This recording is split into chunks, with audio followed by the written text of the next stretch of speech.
Narinig mo na ba ang babala ng mga matatanda? Sabi nila, huwag kang lalapit sa ilog tuwing kabilugan ng buwan. Hindi ako naniwala hanggang sa may boses na tumawag sa pangalan ko mula sa tubig. Lumaki ako sa probinsya ng Samar.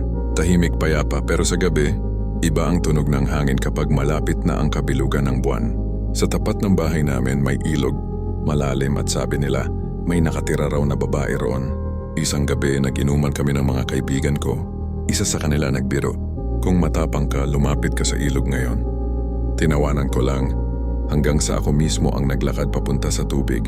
Tahimik ang paligid, walang ingay kundi ang pag-agos ng tubig. Hanggang sa may marinig akong boses. Mahina, malambing pero malamig. Tuloy ka man, lumapit ka pa.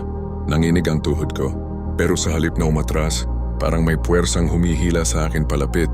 Paglingon ko, may babae sa gitna ng ilog. Mahaba ang buhok, puting-puti ang balat, at nakatingin siya sa akin, pero wala siyang mukha.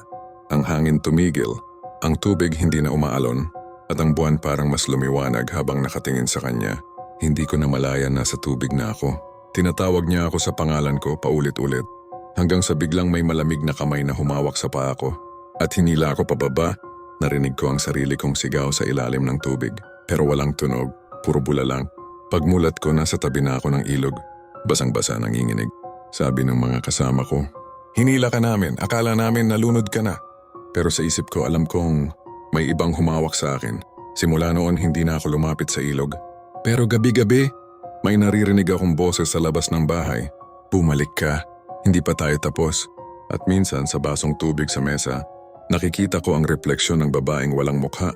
Ngayon, naniniwala na ako sa sabi ng matatanda, may mga lugar na hindi para sa atin.